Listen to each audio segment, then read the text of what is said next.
Esta apresentação é um oferecimento dos amigos do Ministério da Amazing Facts. Olá, amigos! Eu sou o Handerheim da Amazing Facts Brasil, um ministério dedicado a trazer conteúdos incríveis da Bíblia, de maneira clara e fácil de entender. Que bom que você está aqui sintonizado conosco para aprender mais sobre a Palavra de Deus. O tema da mensagem de hoje é A Mulher de Luz. E eu tenho certeza de que você será abençoado ao estudar esse assunto.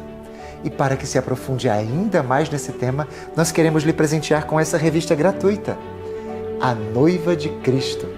Para adquiri-la é fácil, basta acessar o link noiva.tvaf.com.br, escanear o QR Code que aparece nesta tela ou enviar-nos uma mensagem de texto para o nosso WhatsApp 83 9 8159 5567. Que Deus o abençoe ao extrair da Bíblia fatos incríveis. Amazing Facts, com Doug Batchelor. Hoje falaremos sobre um assunto muito importante. O título da apresentação desta noite é A Mulher de Luz. É baseado em uma mulher que aparece em Apocalipse 12. E você, muito rapidamente, vai entender o título um pouco melhor à medida que progredimos. Mas eu pensei em contar uma pequena história que pode combinar bem com o assunto de hoje. Eu fiz algumas viagens à Índia. O pastor Ross também esteve lá. A Amazing Facts tem uma escola de treinamento evangelístico naquele país. E ouvi a história de uma mulher de 37 anos de idade que estava tomando banho e lavando algumas roupas e pratos em um rio ali por perto. E naquele país há muita pobreza, infelizmente, mas é a realidade.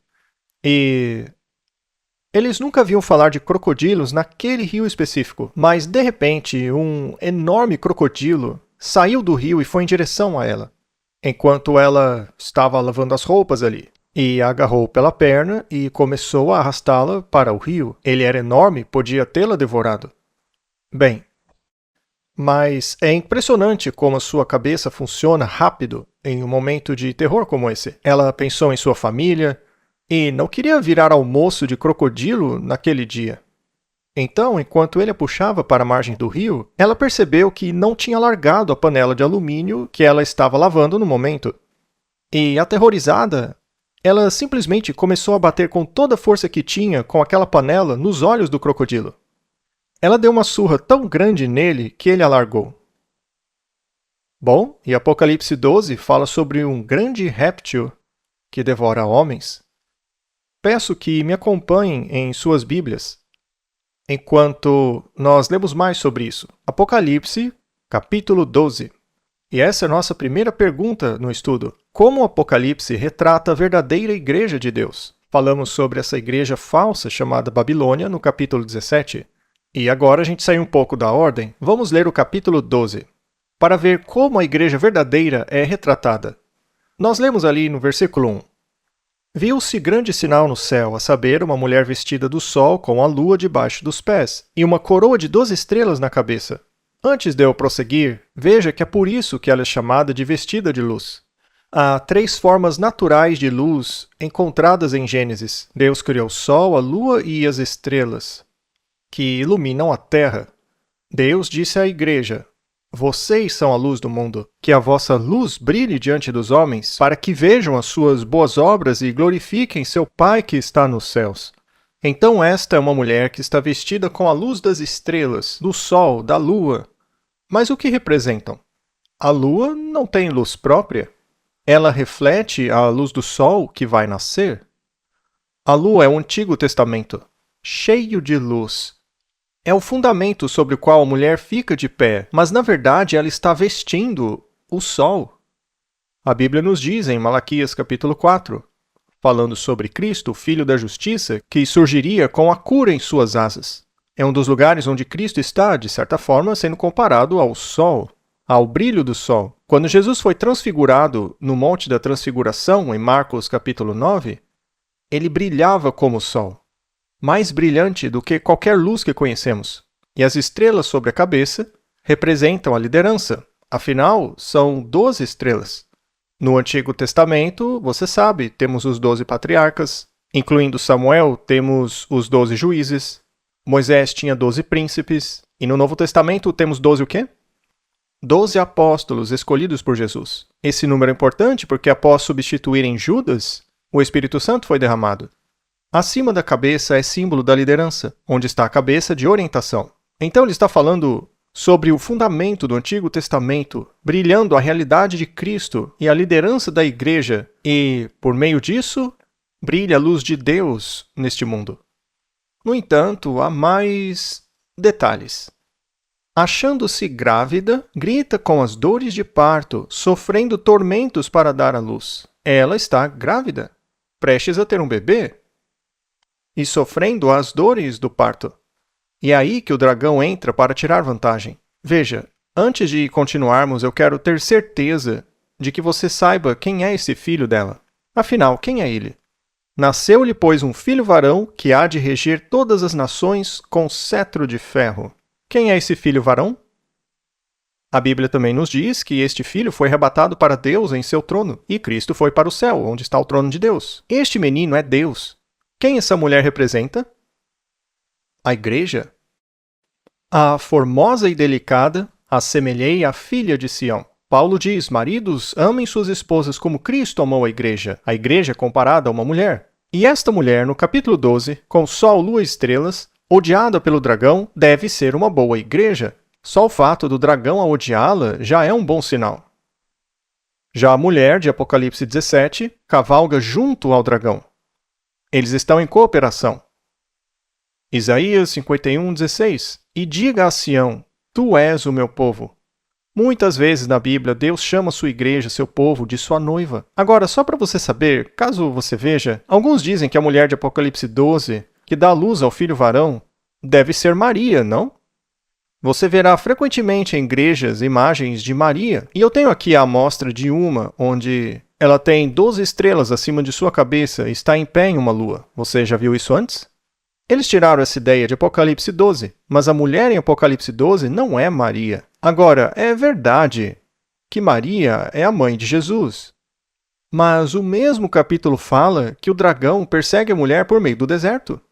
Bem, até onde sabemos, Maria, que foi cuidada pelo apóstolo João, morreu lá em Antioquia, é o que diz a história. Não vemos o diabo perseguindo-a no deserto e a terra abrindo um buraco. Veja, tudo isso acontece em uma visão. A mulher desta visão é um símbolo da igreja, assim como Apocalipse 17 é simbólico. Certo, quem é o grande dragão vermelho e o que ele tenta fazer? Já vimos que ele tentou destruir o filho dela, mas além disso, o que mais ele fez? Verso 9. E foi expulso o grande dragão, a antiga serpente, que se chama Diabo e Satanás. Veja, acham que uma criança entende esse versículo? É tão simples. Não resta dúvidas de quem é o dragão. Diabo, Satanás, serpente, tudo em um verso. É o vilão, o arqui-inimigo, o mal consumado, o lado sombrio, o senhor das trevas, enfim, há um monte de termos para ele. Ele é a personificação do mal, o primeiro rebelde. E o dragão se deteve em frente da mulher que estava para dar luz, a fim de lhe devorar o filho quando nascesse. Como já falamos, há 3 vezes na Bíblia em que o diabo tentou aniquilar aquelas crianças que tinham a chance de ser o grande Messias. No Egito, ele mandou jogar no rio os meninos, não meninas, porque ele sabia que o Messias seria a semente prometida. Em outra ocasião, Atalia tentou matar todos os descendentes de Davi, porque o diabo ouviu a profecia de que o Messias viria por meio de Davi. Então, quando Jesus era bebê, ele tentou usar o poder romano do rei Herodes para matar os bebês em Belém, logo após José e Maria fugirem. Eles escaparam por pouco para o Egito. Muito bem, terceira pergunta. O que acontece depois que Satanás não consegue destruir Jesus? Pelo menos destruí-lo como um bebê. A Bíblia diz, o seu filho foi arrebatado para Deus até o seu trono. Jesus completou a sua missão. 33 anos e meio de uma vida perfeita. Ensinou publicamente por 3 anos e meio, desde o seu batismo com 30 anos. Realizou milagres, ensinou o evangelho, depois morreu pelos pecados do mundo, ressuscitou no 3º dia, subiu para o céu e hoje está fora do alcance do diabo. Certo? Satanás foi expulso de lá. Ele não pode alcançá-lo. Claro, hoje ele tem seu corpo divino, ele não é mais vulnerável como quando estava aqui embaixo. E uma vez que ele não pode mais afetá-lo, a quem o diabo vai tentar atacar? Aqueles a quem Jesus ama. Está gostando da mensagem? Aproveite esse breve intervalo para se aprofundar ainda mais nesse tema e solicite o seu brinde gratuito, a revista A Noiva de Cristo. Você só tem que acessar o link noiva.tvaf.com.br, escanear o QR Code que aparece na sua tela ou enviar-nos uma mensagem de texto para o nosso WhatsApp, 839-8159-5567. De volta com o pastor Doug Batchelor e que Deus o continue abençoando no estudo de hoje. Afinal, como será o retorno de Cristo? A Amazing Facts criou essa revista lindamente ilustrada que fala sobre os principais temas da volta de Jesus. Quais são os sinais de sua vinda? O que é o arrebatamento? Como se preparar? Também fala sobre o juízo. Quem são os 144 mil? E, é claro, o milênio e a nova terra. Tudo isso reunido em uma belíssima revista. Para encomendar o seu exemplar hoje mesmo, acesse aflivraria.com.br. Quarta pergunta. Depois que Jesus foi levado ao céu, o que Satanás fez à igreja? Quando, pois, o dragão se viu atirado para a terra, perseguiu a mulher que dera luz ao filho varão. Isso também pode ser mal interpretado. O diabo perseguiu a mulher. Já vimos isso na história antes? Não apenas aconteceu no Império Romano, num sentido mais forte, mas, em primeiro lugar, começou com a igreja judaica. Não todos os judeus, pois a igreja primitiva era judaica. Os apóstolos eram judeus, o testamento foi escrito por judeus, mas alguns líderes religiosos odiavam Jesus. Alguns o amavam, como Nicodemos, como José. Havia alguns bons líderes, mas muitos deles eram maus. Infelizmente, os que estavam no poder começaram a perseguir. Lemos em Atos 7 que Estevão foi apedrejado. O Supremo Tribunal da Nação Judaica tapou os ouvidos quando Estevão pregou o Evangelho. Paulo foi cúmplice do assassinato de Estevão. Paulo saiu respirando ameaças e massacres. Foi de igreja em igreja, pegando homens e mulheres, colocando-os na prisão e os matando. Então, começou ali. Os judeus encorajaram os romanos a fazerem isso, igualzinho com Jesus. Eles pediram a Pilatos, governador romano, para condená-lo à morte. E vemos que havia alguns inimigos judeus de Paulo que foram até mesmo a Roma para acusá-lo diante de Nero. E sabe por que estavam tão irritados? Em todo o Império Romano, onde os judeus tinham igrejas e sinagogas, os cristãos estavam aprendendo as Escrituras e nelas enxergavam o Messias e se voltaram para Cristo. Isso é evidente no livro de Atos. E aqueles que não queriam aceitar Jesus tornaram-se cruéis. Quando me refiro a judeus, havia os judeus crentes, outros que eram indiferentes e outros que eram muito perseguidores. E, sendo assim, o papel da perseguição foi para os romanos. Temos que conhecer a história. Ao mesmo tempo em que os judeus se sentiam ameaçados pelos cristãos, também odiavam os romanos por ocuparem seu país. Por volta do ano 68, 69 d.C., eles se rebelaram. Foi uma grande revolta. E uma guerra eclodiu entre romanos e judeus. E, finalmente, quando não aguentaram mais, os romanos atacaram Jerusalém e a destruíram. Então a religião judaica foi proibida. E porque havia tantas semelhanças entre judeus e os cristãos, afinal os dois liam a mesma Bíblia, ensinos semelhantes, criam no mesmo Deus, o cristianismo também foi proibido. Para eles, judeus e cristão eram quase a mesma coisa. Assim, os romanos começaram a perseguir judeus e cristãos em todo o reino. E você já ouviu histórias sobre cristãos que tinham que adorar ídolos ou serem mortos? Ou você reconhece que César é Deus, ou será jogado para os leões. E alguns dos imperadores eram muito cruéis. Você já deve ter ouvido falar de Nero, que colocou fogo em Roma e culpou os cristãos. Ele dizia que os cristãos comem carne e bebem sangue, mas isso era apenas a ceia do Senhor. São canibais, dizia ele. Vão para as catacumbas comer gente. Então, todas essas mentiras escabrosas foram espalhadas. E isso suscitou grande ira. Eles tinham até uma piada. O que você vai fazer essa semana? Vamos para o Coliseu assistir os cristãos chegarem e serem mortos pelos leões ou gladiadores. Houve muitos anos de terrível perseguição. Diocleciano foi um imperador extremamente cruel. Ele perseguiu os cristãos por 10 anos. Há uma referência disso até mesmo no livro de Apocalipse. Foi entre os anos 303 a 313. Mas Tertuliano, o pai da igreja primitiva, dizia que parecia que o sangue dos mártires acabava servindo como semente. Quanto mais eles massacravam os cristãos, mais cristãos apareciam. Não conseguiram eliminá-los. Eles cresceram. Quais são as duas marcas que identificam a verdadeira igreja de Deus? Apocalipse 12:17. Irou-se o dragão contra a mulher e foi pelejar com os restantes da sua descendência. Restantes são os descendentes da mulher, da igreja. E quais são as duas características mais marcantes dessa igreja? São os que guardam os mandamentos de Deus e têm o testemunho de Jesus. No Antigo Testamento, Deus tinha um povo, e era um povo específico. Quem era ele? Os israelitas. Eram cheios de falhas. Mas o que os fez povo de Deus? Paulo nos diz: Deus confiou aos judeus os oráculos da verdade. As Escrituras, a Bíblia. O povo de Deus tem a Bíblia. A mulher que conversava com Jesus no poço disse: Devemos adorar no Monte Gerizim? Ou deveríamos estar em Jerusalém? São os samaritanos ou os judeus? Jesus disse: Deixa eu esclarecer para você. A salvação vem dos judeus. Deus transmitiu a verdade aos judeus. E hoje ela está na Bíblia. É a palavra de Deus. Agora, veja, o povo de Deus eram os judeus, mas somente os judeus foram salvos? E Naum, o leproso? E o que dizer de Elias, que foi enviado à mulher cananeia? Deus tem pessoas em todo o mundo. Ainda assim, ele tinha um grupo especial que deveria guardar a sua verdade. Mesmo eles sendo falhos, muitos israelitas falharam com Deus, mas tinham as Escrituras. E o que dizer do Novo Testamento? Será que hoje Deus também tem um grupo específico? Será que hoje ele tem um movimento pelo qual esteja trabalhando? Confiou a verdade a um grupo? Ou a verdade foi perdida por aí? Veja só o que foi dito em Malaquias. Lembrai-vos da lei de Moisés, eis que eu vos enviarei o profeta Elias. A lei e os profetas.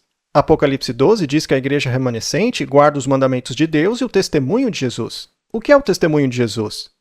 E isso daí é só um bônus. Em Apocalipse 19, versículo 10, o anjo diz a João: o testemunho de Jesus é o espírito de profecia. A lei e os profetas. Ate o testemunho, cele a lei entre os meus discípulos. Após ressuscitar, Jesus utilizou a lei e os profetas para lhes ensinar que ele era o Messias. Uma das características é que o povo de Deus nos últimos dias se baseiam na Bíblia. Eles são enraizados na palavra. É assim que descobriremos para onde ir. Agora, para entender melhor quem é este grupo, se formos para Apocalipse 14, há 3 mensagens que vão ao mundo pouco antes da vinda de Jesus, conhecidas como as 3 mensagens angélicas. Veja só. Que 3 mensagens angélicas a Igreja de Deus no fim dos tempos estará pregando? Quando lemos Apocalipse 14, vemos que há 3 mensagens de 3 anjos. E olhei para uma nuvem branca que vinha como filho do homem. Essa é a vinda de Jesus. A palavra anjo significa mensageiro. São 3 mensagens poderosas que vão ao mundo imediatamente antes da vinda do Senhor, apresentadas pela igreja remanescente no fim dos tempos. Aprenda essas mensagens. Isso vai te ajudar a saber o que é verdade nos últimos dias. Primeira mensagem, Apocalipse 14, versículo 7.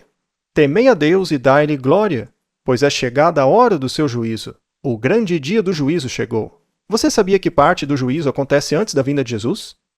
Você sabia que quando Jesus voltar, ele já saberá quem está salvo e quem está perdido? Alguns irão para o céu e outros não. Isso significa que o juízo ocorreu antes. Portanto, há uma investigação que acontece antes da segunda vinda. É um aviso, Jesus está voltando. A hora do seu juízo chegou. A volta de Jesus é iminente. E ele continua dizendo: temei a Deus e dai-lhe glória, pois é chegada a hora do seu juízo. E adorai aquele que fez o céu e a terra e o mar e as fontes das águas. Esse trecho faz referência ao mandamento do sábado, encontrado lá em Êxodo 20, versos 8 a 11, que nos lembra de adorar o Criador. As palavras são quase idênticas. Muitos enxergarão isso e voltarão para este mandamento esquecido. Muito bem. Lemos também Apocalipse 14, verso 8. Agora é a mensagem do segundo anjo. Veja só. Seguiu-se outro anjo, o segundo, dizendo: Caiu a grande Babilônia, que tem dado a beber a todas as nações do vinho da fúria da sua prostituição. Estamos lendo aí sobre reconstrução da antiga Babilônia? Nabucodonosor, quero dizer, Saddam Hussein, queria reconstruir a Babilônia. Ele se imaginava como a reencarnação do rei Nabucodonosor. Mas Isaías 13 diz que a Babilônia jamais seria reconstruída. Veja só, Babilônia, a joia dos reinos, glória e orgulho dos caldeus, será como Sodoma e Gomorra quando Deus as transtornou. Nunca, jamais será habitada. Ninguém morará nela de geração em geração. E nunca foi. Saddam Hussein tentou reconstruir as ruínas de Babilônia, mas em seguida veio a guerra do Iraque e o projeto foi abandonado. Então, essa Babilônia não é mais o Oriente Médio, é apenas um símbolo da Babilônia espiritual. Pedro se referiu a isso quando disse que os seus irmãos na Babilônia o saúdam. Não estava falando da Mesopotâmia, mas dos cristãos em Roma. Chamavam Roma de Babilônia no Novo Testamento. Então, não podemos entender isso errado. E agora vem o terceiro anjo dizendo em alta voz: se alguém adora a besta e a sua imagem, e recebe a sua marca na fronte ou sobre a mão, também esse beberá do vinho da cólera de Deus, que é derramado sem mistura no cálice da sua indignação. Esta é uma advertência bastante assustadora. É um alerta para não recebermos a marca da besta. A quem a Igreja de Deus pregará essas mensagens? Quão longe essa mensagem chegará? Bem, é um movimento global, tendo um evangelho eterno para pregar aos que se assentam sobre a terra, e a cada nação, tribo, língua e povo. Essa mensagem não é somente para Israel, mas sim para todo o mundo. Cristo disse: vão a todo mundo pregando o evangelho a toda criatura, não foi? Então é um movimento internacional. Muitas denominações se autodenominam cristãs. Isso faz delas a verdadeira Igreja de Deus? Veja, há bons cristãos em toda parte. Mas acredito que Deus confiou os oráculos da verdade a um grupo que é organizado, para o qual Deus está chamando as pessoas no fim dos tempos. Mas alguns podem dizer: olha, eu conheci o pessoal da sua igreja que é meio doido. Mas isso tem em todas as igrejas. Não olhe para as pessoas. Olhe para as doutrinas. Um certo imigrante russo veio para a América do Norte. E ele perguntou ao seu amigo onde os americanos comiam café da manhã. Olha, a gente come cereal. Que legal, eu quero ser americano. Aí ele vai para o supermercado e vai para o corredor dos cereais. Você já esteve nessa área do Walmart? É simplesmente enorme. Em ambos os lados você tem todos os tipos de cereais. Havia cereais com desenhos de atletas, com personagens, todos os tipos de cores e sabores. Ora, mas por que tantos cereais diferentes? Marketing para todos. Igrejas também fazem isso. O que as pessoas estão procurando? Elas querem se divertir? Ótimo, vamos fazer uma igreja divertida. Ou faça uma igreja de mídia social. Você sabe como a maioria das pessoas escolhe uma igreja? Tem que ser perto de casa. Aonde seus pais frequentaram. Isso também conta. O prédio da igreja é bonito? Eles têm boa programação para crianças? Como é a música? Será que o pastor de lá é carismático e bonitão? Vieram por isso, não foi? É assim que as pessoas escolhem uma igreja. Pessoas influentes a frequentam. Elas querem frequentar onde os famosos estão. Igreja de prestígio. Tem programação para solteiros. São tantas coisas que eu nem consigo citar todas aqui. Tudo bem, são coisas legais para se ter uma igreja. Afinal, é bom ter uma igreja perto de casa, que foi da família, com boa programação infantil, com um bom pregador, prédio bonito, boa música. Todos nós gostamos de coisa boa, mas nenhuma delas é a razão para escolher uma igreja. Sabe como eu compro cereal? Ignoro as fotos. Eu simplesmente viro a caixa e leio os ingredientes. No que essa igreja acredita? Quais são suas doutrinas? Jesus quer que sigamos sua palavra. A verdade vos libertará. É assim que decidimos aonde frequentaremos. Você é responsável por isso. Quando você dá oferta para uma igreja, você está apoiando a mensagem dela. E que mensagem você está apoiando? É uma mensagem de obediência? De salvação por Jesus? Ou uma mensagem de legalismo? Ou você pode estar apoiando uma mensagem de desobediência? O que você apoia? Você apoia a mensagem com a sua presença. Em Isaías capítulo 4, há uma profecia que diz que 7 mulheres naquele dia lançarão mão de um homem, dizendo: Nós mesmas do nosso próprio pão nos sustentaremos e do que é nosso nos vestiremos. Tão somente queremos ser chamadas pelo teu nome, tira o nosso opróbrio. Também simbolizam 7 igrejas diferentes, que baseiam-se no nome de Jesus, mas que comem do seu próprio pão. Ou seja, têm a sua própria Bíblia, mas querem o nome dele. Elas se dizem cristãs para cobrir sua vergonha. Está descrevendo os últimos dias, as filhas de Babilônia, mas a Bíblia diz que Babilônia caiu. Sai dela, povo meu. O povo de Deus viveu cativo na Babilônia por anos. E finalmente, quando a Babilônia caiu, tiveram a chance de voltar para casa, mas ficaram em Babilônia. Disseram: já estamos aqui há 70 anos, não posso ir embora e deixar meus amigos, minhas posses? Foi uma grande luta para que eles saíssem da Babilônia. Mas aqueles que saíram da Babilônia foram abençoados. Veja o livro de Esdras, de Neemias, de Ageu e Miqueias. Saíram de Babilônia e Deus os abençoou.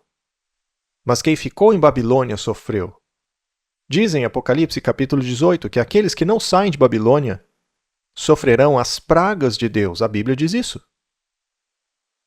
Sendo assim, a mensagem é que nos últimos dias, todas as pessoas que Deus tem misturadas nessas falsas religiões, voltem para a Bíblia, voltem para o movimento. Haverá apenas 2 grupos nos últimos dias. Jesus disse: tenho muitas ovelhas que não são desse aprisco, elas ouvirão minha voz e haverá um só rebanho e um só pastor. Deus quer que sejamos um em sua palavra.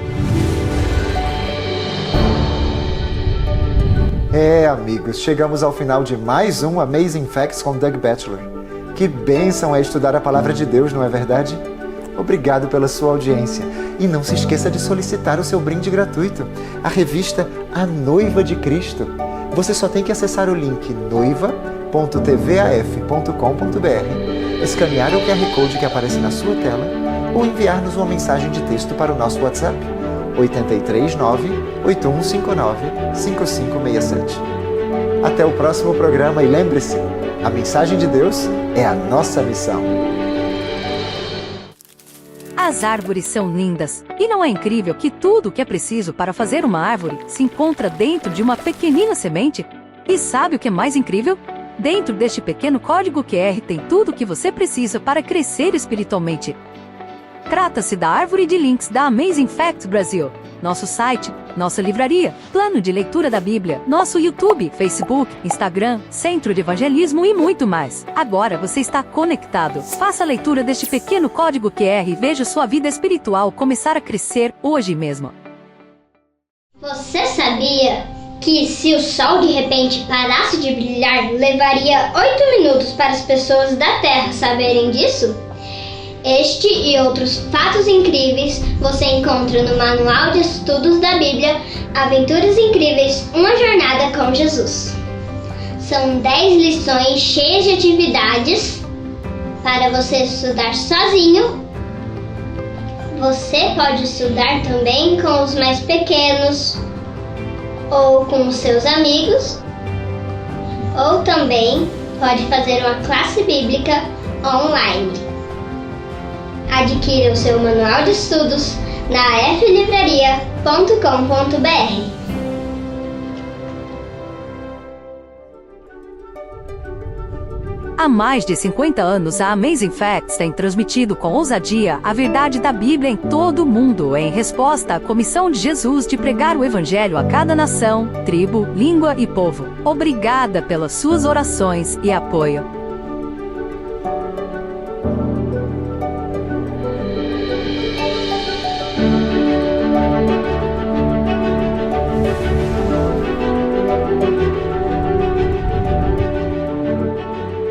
Não se esqueça de solicitar seu brinde gratuito de hoje. Vai ser uma bênção na sua vida. E obrigado pelo seu apoio de sempre, nos ajudando a levar o Evangelho de Jesus Cristo ao mundo. Esperamos que você esteja conosco na próxima semana, ao nos aprofundarmos na Palavra de Deus, explorando mais fatos incríveis. Esta apresentação foi um oferecimento dos amigos do Ministério da Amazing Facts.